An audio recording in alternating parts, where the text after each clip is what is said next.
Hello guys, welcome to ideas from Tamil. இப்போது நீங்கள் பார்க்குற இந்த பாம்பு எங்கள் வீடு பக்கம் வந்துடுச்சுங்க. முதல்ல பார்த்த உடனே நாங்கள் எல்லோரும் ரொம்ப பயந்துட்டோம். திடீர்னு இப்படி ஒரு பாம்பு வந்தால் யாருக்கு தாங்க பயம் வராது? ஆனால் அந்த நேரத்தில் கூட இதை நாங்கள் காயப்படுத்தக்கூடாது அப்படின்னு நாங்கள் நினச்சோம்.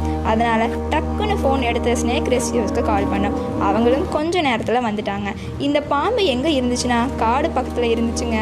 அதனால தான் என்னமோ நம்ம வீடு பக்கம் வந்துடுச்சு போல். அவங்க வந்ததும் ரொம்ப காமாக ஹேண்டில் பண்ணாங்க. நாங்கள் பயந்துட்டு தூரத்தில் நிற்கும்போது கூட அவங்க எந்த ஒரு பேனிக்கும் இல்லாமல் சேஃபாக ரெஸ்கியூ பண்ணாங்க. அதுக்கப்புறம் ஒரு சேஃப் பாக்ஸ் மாதிரி டப்பாவில் கொஞ்சம் தண்ணி ஊற்றி அதுக்குள்ளே ரொம்ப கேர்ஃபுல்லாக பாம்பை போட்டாங்க. கொஞ்சம் நேரம் கழித்து அது காமாக நார்மல் ஆனதுக்கப்புறம் அதை சேஃபாக எடுத்துகிட்டு போயிட்டாங்க. அதை பார்த்தப்போ உண்மையாகவே ஒரு விஷயம் சொல்லணுங்க.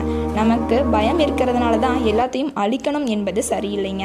நிறைய பேர் இப்படிப்பட்ட சிச்சுவேஷன் வந்தால் உடனே அடிக்க ட்ரை பண்ணுவாங்க.